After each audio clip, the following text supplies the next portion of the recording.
is the Big O Show. This is the Big O Show.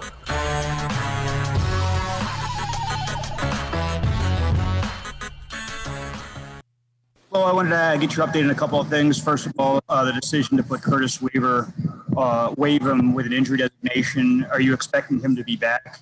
And two, how is Kyle Van Noy? Weaver out there. So again, a lot goes into, these decisions, the injury itself, player performance, salary cap, depth at the position, next year's draft. There's a lot that goes into it. Those conversations are had by myself, Chris, Brandon, the coaching staff. He's waived. He could get claimed. It's a small percentage of players who do get claimed in this situation. So we'll see if we get him back. We'll know this evening. As far as Kyle, got banged up a little bit yesterday. He's getting treatment. He's feeling a little bit better, and we're just going to take this thing day to day. And, I'm hopeful that he'll be out there. I know he'll try to get out there as soon as he can. Armando? First of all, let's break down, first of all, the Weaver situation. As you all know, the Miami Dolphins yesterday waived Curtis Weaver. He's got to clear waivers, which I believe it's by 4 o'clock today, and then they can reclaim him and put him on the IR. They do this because that way teams don't come up with a fake injury and then put a player on the IR. And it's like they stash him for a year, and they've done that many, many times over the years. Every team has done it because that's the advantage you have. So they have eliminated that, and that's why you've got to now release him, and he's got to go through waivers. Maybe somebody claims him. He was one of those intriguing guys, but the problem is, think about this. You're a 5th-round pick, okay? And they're not willing to hang on to you. So what it tells me is, what did you do this offseason to turn them off? What did you do this offseason that didn't show the kind of commitment that they needed?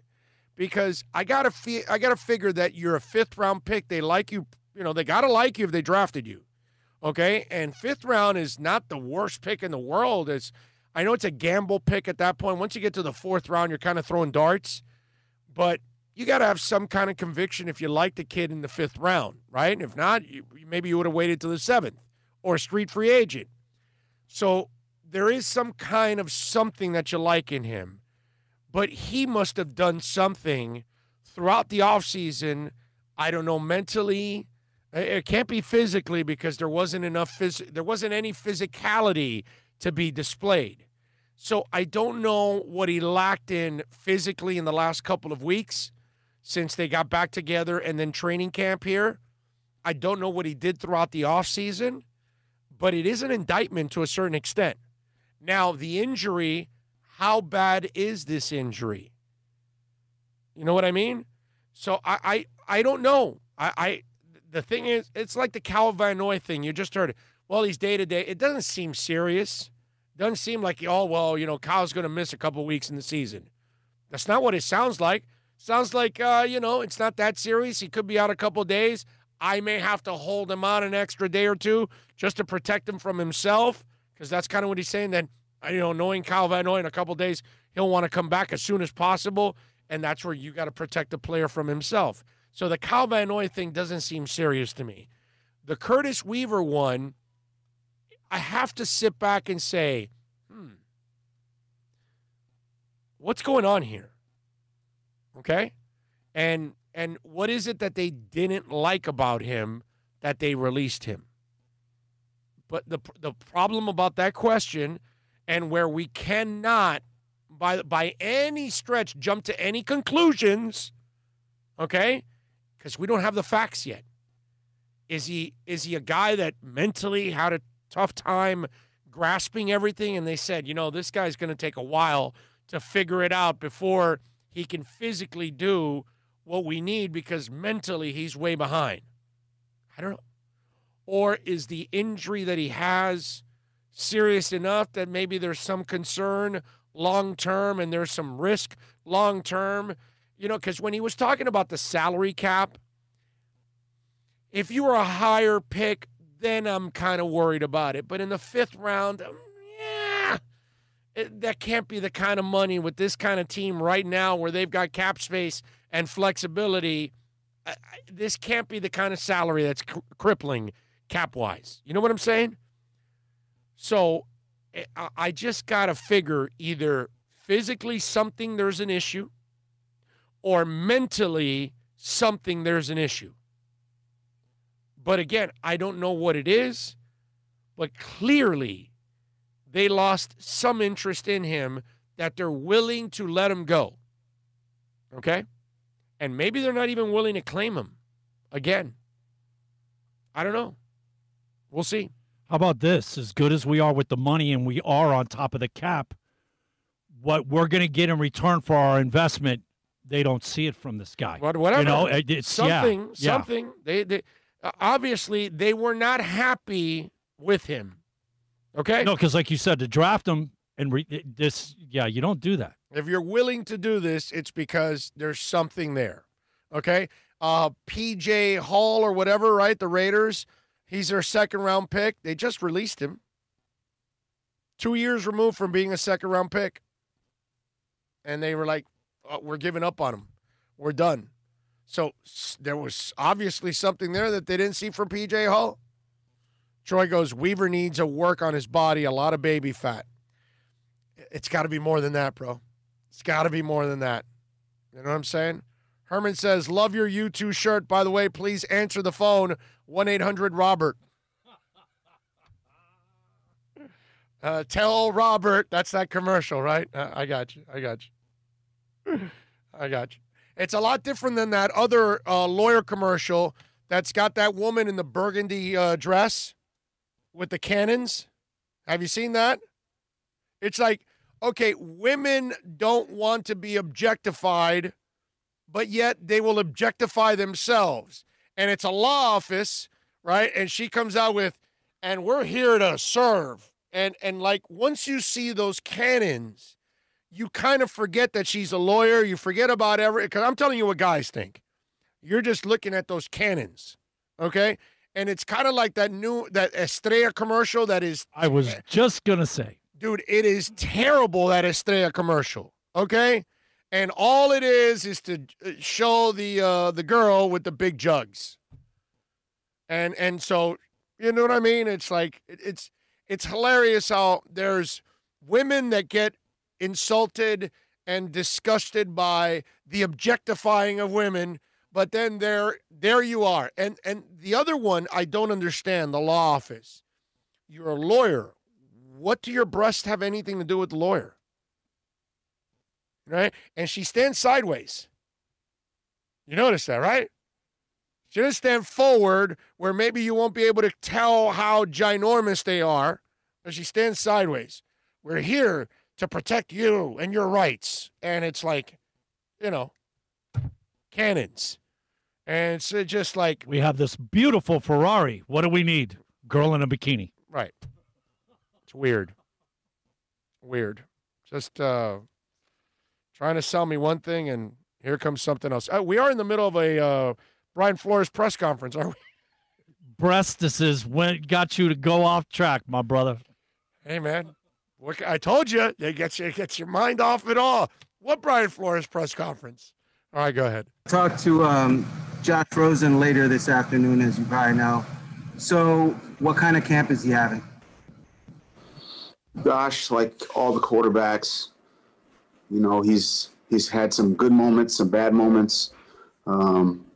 But, you know, all in all, I think he's competing. I think he's made some, of all the quarterbacks, he's probably got the biggest arm. He's made some incredible throws, consistency. I would say we need to always be more consistent at every position, specifically the quarterback. And, there's a lot of competition there with Fitz to Josh. But he's a talented player. He's been competing. but consistency really at that position, you need it from a situationally, from a leadership standpoint. But I do think he's making a lot of progress, and hopefully we'll continue with that progress. Cam? Hey, Flo, I know you've talked about it in different situations before, but there is another black man that was killed in, a kind of public matter by police with Jacob Blake. I wanted to see, if you want to say anything about how that impacts you or your team, yeah. You're kind of cutting out, Cam. Can you hear me? Yeah, I got you now. I heard the beginning part, how it impacts our team is the last thing I heard. Yeah, just impacts you and your team, going forward, if that's something that you've discussed with them. I mean, there's a lot that goes into this. I think, for me, when a situation like this comes up again, it just reminds me that there's a lot of fear in this world. There's a lot of anger in this world. There's racism, there's classism, there's sexism, and there's a lot of division. And what we need is unity. That's what we need. And unfortunately, the situations like this create more division. And I think it's sad. I haven't watched it because I'm not ready to watch it. Emotionally, I think I have a pretty good idea of what I'm going to see. But there's just a lot of division. And we need more unity. And I haven't talked to the team about it yet, but I think we've had conversations about race and injustices, and I think they know where I stand on this. But I think individually we all need to be better. We all need to be more empathetic. We all need to, take more ownership of how we treat people. And again, there's a lot of fear, there's a lot of anger, on all sides. And it's unfortunate. There's a lot of division. Hopefully, I just try to do my best to improve the situation any way I can. I think our team tries to do that, and use their platform to create more harmony and camaraderie in the world. And, hopefully we take the situation and try to make something good out of it. But when, it continually happens, it's frustrating, but we got to do our best to try to make a kinder, more empathetic, more unified world. Josh? Hey, Flo, appreciate your thoughts on the Jacob Blake incident. To bring it back to football, we've talked about Eric Flowers before, but in speaking with all the three rookies, I think yesterday or 2 days ago, all three of them were very complimentary of what Eric has done for them and kind of a mentorship role. Is there a way to, describe just how valuable that can be, especially when there's so many newcomers and rookies down the line? Yeah, well, I think it's very valuable. Eric's had a lot of experiences in this league. As a high draft pick, he's played for, a few different teams. He's had a lot of ups, downs, over the course of his career. He's learned a lot, and he's really kind of taken those young players under his wing to a degree. And,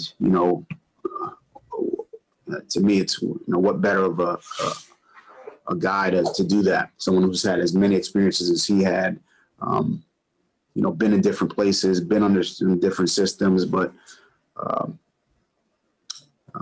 and had some success also, success and failures. So it's, when he talks to a young guy, a young offensive lineman, he's talking to him with a lot of knowledge. And I think, if they just do a quick Google search, they'll read about it and know that there's, he's been through a lot, and he's come through it, and he practices hard every day, and it's important to him, and he goes about his business the right way. And I think he's learned a lot over the course of his career. So, that's been it's been nice to see. And it's Eric, but it's also Ted Karras. It's Jesse Davis. I think, Julian Davenport, we've got, Panky. I mean, they're all kind of, they all work well together. Danny Isadora. I mean, they're all kind of work together, and helping those young guys get acclimated to the National Football League. Obviously, there's no preseason game, so they don't get to go out there and bang with another team. But I know there's a lot of conversations about what it's like to play a game in this league. Those conversations are happening. Guys like Eric and Ted and Danny, they're leading those conversations. Did he say bang? Omar? This is kind of a two-part question. I wanted to ask you about your thought process on rookies, because last year, especially with Dieter, you put him in there, threw him in the deep end to see how he played, and it seems like you're doing the same with a lot of these rookies, from Noah to the offensive linemen. Is that just your coaching philosophy? And also, I want to ask you about Nick Needham, because he's gotten a call up to the first team because of Noah's injury. How has he done so far in training camp, in your opinion? All right, so let's. I'll start that with Nick. I think Nick has made a lot of improvement over the course of a year. How Nick came into training camp, and he's learned a lot. I think he's matured a lot. I think he's taken a lot more professional approach from his rookie year, and he's made some strides. So, I tell these guys, when you get your opportunity, you have to take advantage of it. So it's like basketball. You get to, you get your opportunity. That's like getting to the free throw line. You either make it, or you don't. So that's kind of some of the things we talked about. And so when Nick goes in because somebody else goes down and plays well, that's what we're talking about as far as taking advantage of your opportunities. And that's not just football. That's, life in general. So Nick's done a good job. As far as rookies in general and, throwing them in the fire versus not throwing them in the fire, look, we play the guys we feel give us the best chance to win. That was the case with, you mentioned Dieter last year, and he played a lot of football a year ago, and we felt like he gave us the best chance to win. But at the same time, there's a little bit of forecasting and predicting we need to do as coaches, as an organization, as a personnel department. Where a guy may not be better than somebody else in week one, but the prediction, the forecast is that he may be better in week 12. And those are the decisions we have to make. Let him finish there. I'm sorry, my bad. And every team's making those decisions in some form or fashion. And I'm not saying that that's necessarily the case. We might feel like he is better right now than, not Dieter. I'm not talking specifically about, one specific player. I'm just, in general, we may feel like that player X is better than, the veteran. But we may also feel like player X is going to be better. And that's a lot of what goes into the decisions here. So you guys will never really know what I'm thinking at the end of the day. We can't help it. He has these pregnant pauses sometimes. You just don't know when he's stopping sometimes. But anyway, a couple points there. First of all, on the Nick Needham thing. Remember you were asking me who's the next Preston Williams? Well, who's the next Nick Needham too? Right? Who's the next Ronde Gadsden, right? That's kind of what it's all about. It's finding that next gem. Besides Preston, Nick was the other guy, and Nick looked terrible in camp. He looked terrible early on in the regular season. How my nickname for him was, Nick, we don't need to see him anymore. Okay? That's basically what it is. And since then, and for the coach to say that he's already made strides in the last year and that he's taken advantage of his opportunities, and if you're able to watch him grow, think about this, okay? your general manager is the guy that drafted X, okay, in the second round, and you got yourself a shutdown corner. You find Nick Needham off of somebody else's practice squad, okay? If the Noah kid can translate over, and I know he's done well in training camp, which, again, I'm not getting too high about that. I'm not getting too low about that. I'm not worried about that. I'm going to wait till there's actual real games right around the corner, and then we'll get to measure where Noah is, right? But the bottom line is you are watching some of these young guys take advantage of their opportunities, and if something does happen with X that his knee does not hold up, which is about the, outside of the domestic issues, which you hope that was, past him already at this point if he's smart enough. But you think about this. Here's the one caveat I want you to think about the entire time. The general manager is the guy that's gotten all these corners. Look, you could draft a guy and you just never know when they're going to turn into an injury-prone player. You just don't know that. Now, if they come from college already injury-prone and you took a chance, well, then that's on you, okay? That wasn't X. You just didn't know that he could develop a chronic issue. But if Noah plays well, if Nick Needham plays well, he was there part of the Bobby McCain draft. So all of a sudden, and, you got the other guy is already proven from Dallas. So all he's got to do is kind of maintain his level of play. The thing you'd love to see him add is a little more interceptions, and we'll see if they can do that here. But overall, you got to feel good that there is a good eye for the secondary already. So worst case scenario, if X does not come around and Noah and Needham are there to fill in the voids, okay, along with Jones, then you're fine in your secondary. Now, if X does come back and Needham plays well and Noah plays well, and you've got this loaded freaking secondary, you got to feel good about the guy that's making those picks too, okay? So I just wanted to kind of bring that up because I want you to think of it that the same guy that's your general manager is the guy that's found most of these DBs. And it's a pretty good group right now that they've got going on. And whether he drafts them first or second round or picks them up in street free agency, somehow or another, they're finding some gems. The other one was about throwing rookies in the fire, and I believe it was Omar that was asking, like how Michael Dieter was thrown into the fire last year. The difference, okay, and again, Flo just told you that he's not going to tell you what he's thinking ultimately. Okay, but let me take a stab at something that I don't know if he's going to tell you ever, or you're going to figure it out, or writers will figure it out. But when you look at what happened with Dieter last year, they had no choice. They were new. They took over. They cleaned house. They were going to win with young guys. And it's not like Dieter had a bunch of competition. He was the third-round pick.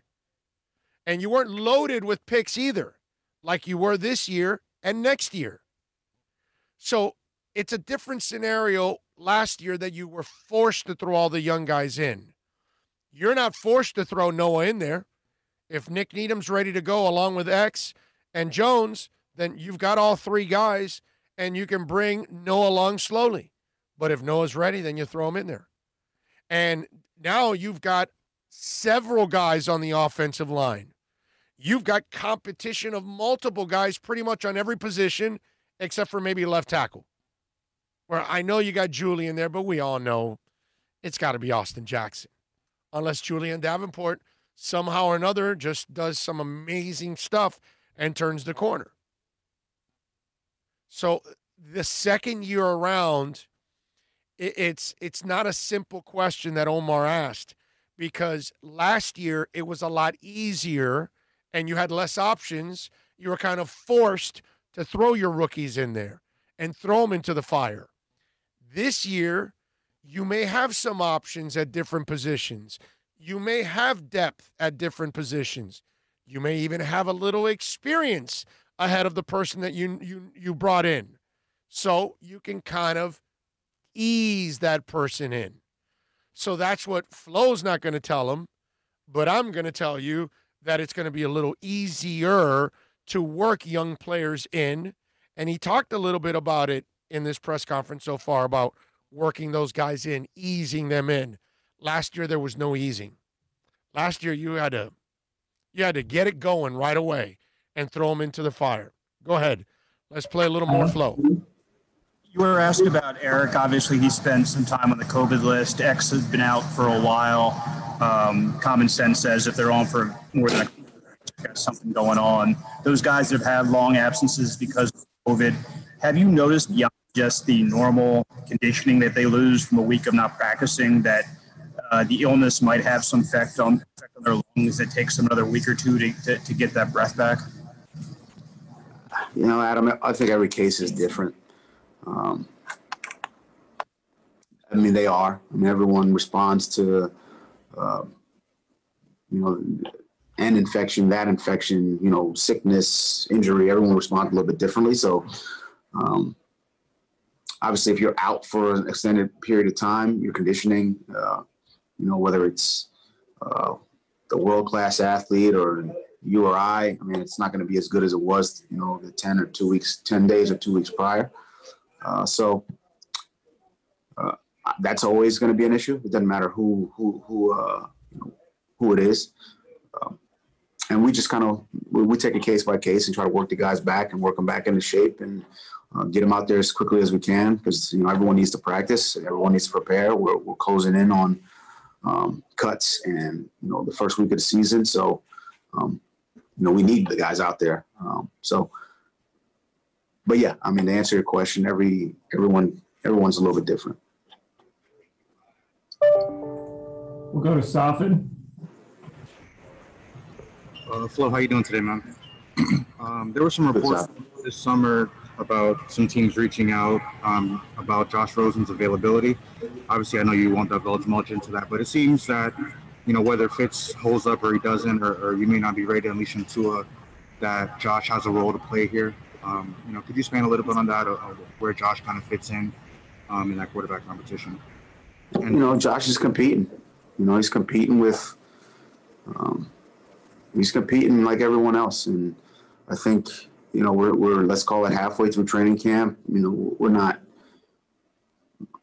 anointing anyone starter or, this is still a competition. So I think he's going to fit in and his role is going to be what he makes it. Just like we said, every player at every position. So, unless you've seen our depth chart, what I'm thinking. Then, to me, it's still we're still going here. We got a practice today where guys will be competing and trying to get better, and we're going to work for a second, third down in red area in 2 minutes. We'll work some 2-point plays today, and we'll just compete and see where this thing how it shakes out. So. We got time for one more. All right, so I guess there's one more coming. This one's interesting. So they asked him about Josh Rosen, right? And he says, well, Josh Rosen is competing, and he almost caught himself. Well, he caught himself in time, but he did not finish the sentence by saying he's competing with Tua because that would become a headline. Josh Rosen competing with Tua for backup job. So he left it in general and just said competing. And he kind of paused. Is there any way you can back up that answer right there a little bit, Bill? And just so they can hear it again. Because notice how he pauses and he catches himself. And he's that alert with the media. And he's been that well trained by Bill Belichick, by the way, that even every word is it filters in his brain and out of his mouth, and he knows the impact of every word he can say. So when he's asked about Rosen, go ahead, Bill, if you're ready, please go ahead.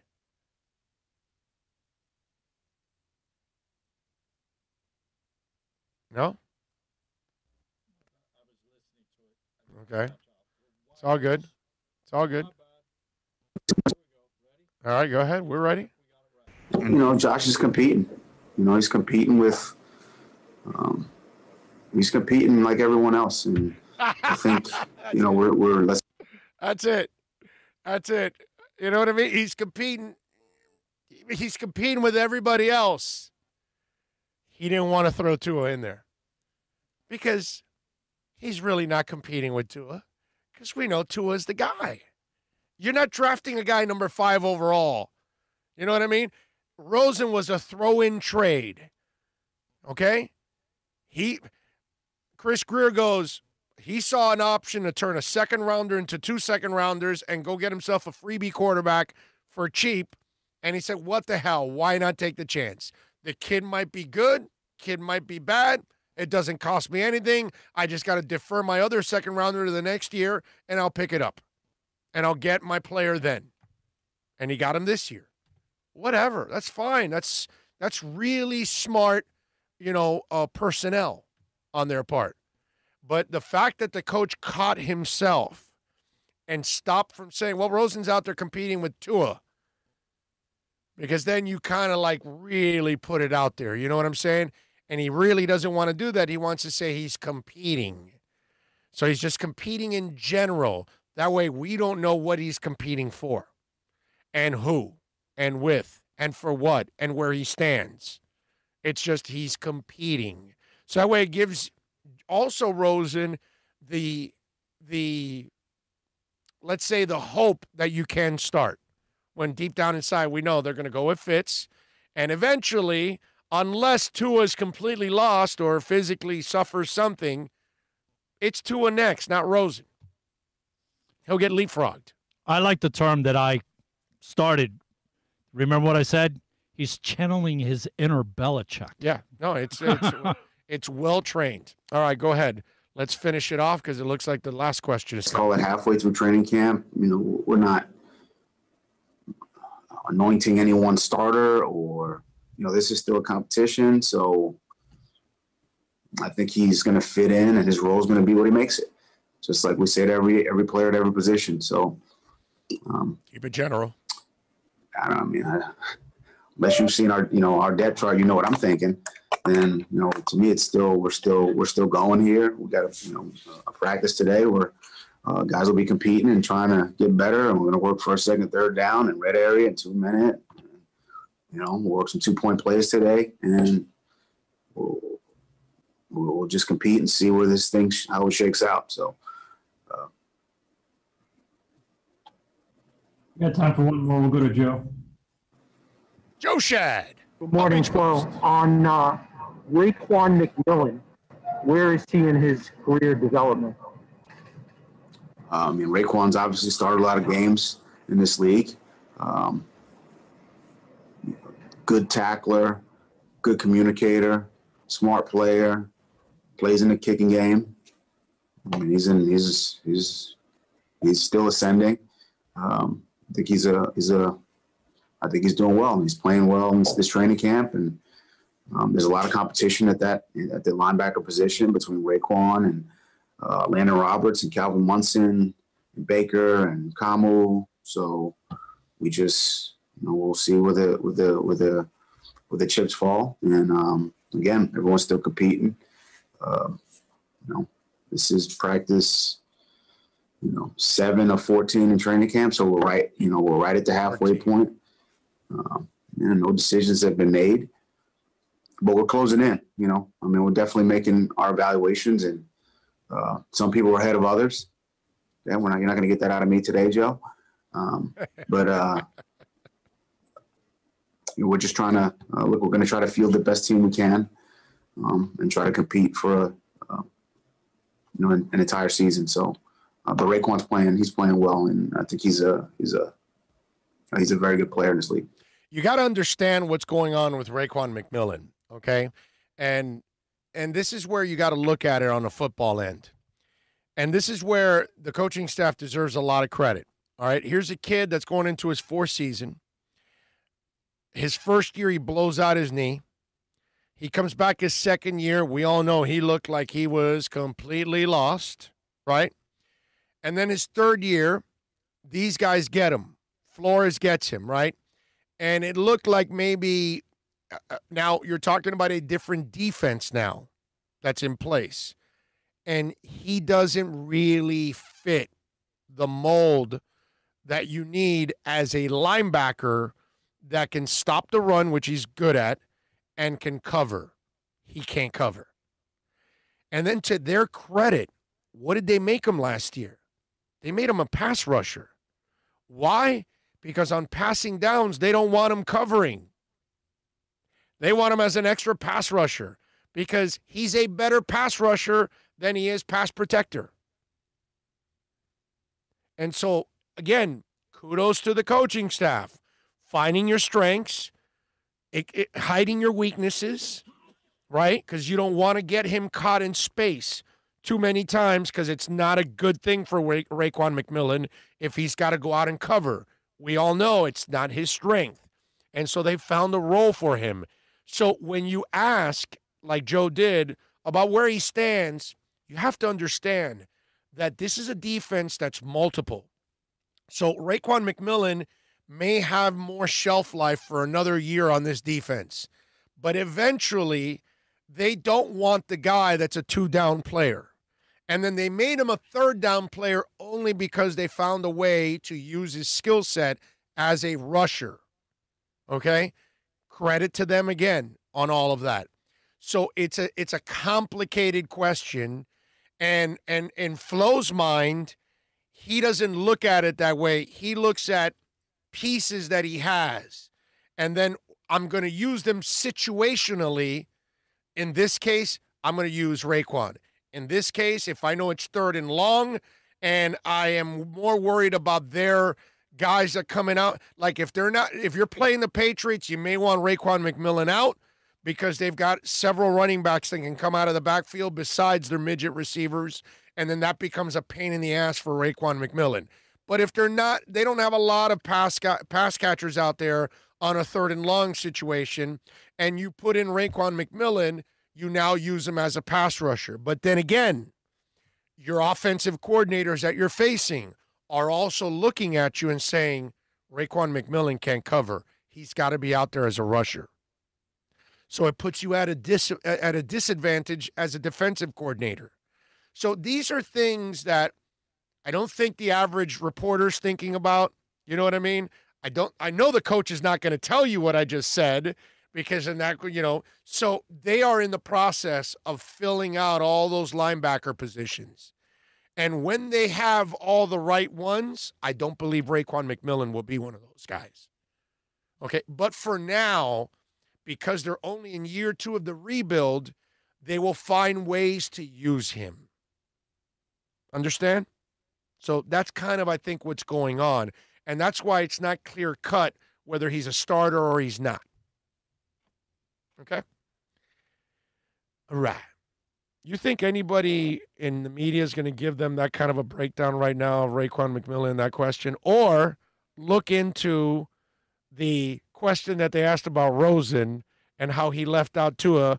How many people are going to pick up on that locally? I'm just wondering. Just throwing it out there. Well, that'd be a big donut. Right? Hopefully a glazed one. Right. Because it's just like you just look at, who's starting and who's not? Who's doing well and who's not? It's football, bro. It's kind of like chess. There's a lot of pieces in place, and they have different responsibilities. And then you've got to find the chemistry so they all have a job.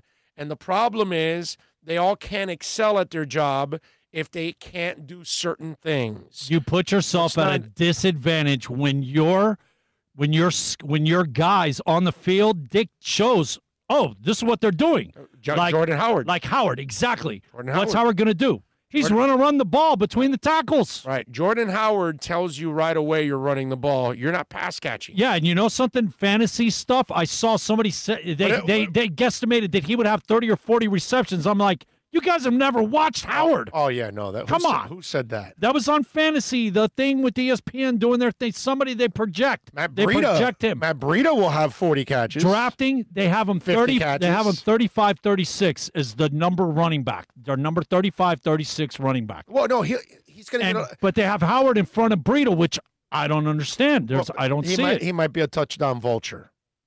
Who? Howard? Howard. Yeah, when you're inside the 5, you're not giving it to Breida. You give it to the damn refrigerator with a football. Right, but I could see Breida being a 700, easy, 400 or 500 yard receiving. Yes. And having 1,200 yards maybe with combined. Yes, I get you. You know what I'm saying? No, I'm with you 100%. And with that 10 for a point for, how's Howard going to outscore Breida? Right. So that's the thing. In football, it's not that simple, right? And sometimes you're showing your cards. So when you have Jordan Howard on one side of the field and you have Raekwon McMillan on one side of the field, you're kind of showing your cards because they know what their strength is and what their weaknesses are. And so I'm sure when you see Howard back there, Breida will be complimenting. Or they might bring the Navy kid and line him up in the backfield with Howard and then send them out. Great idea. Yeah. That's awesome. They might do those kind of things.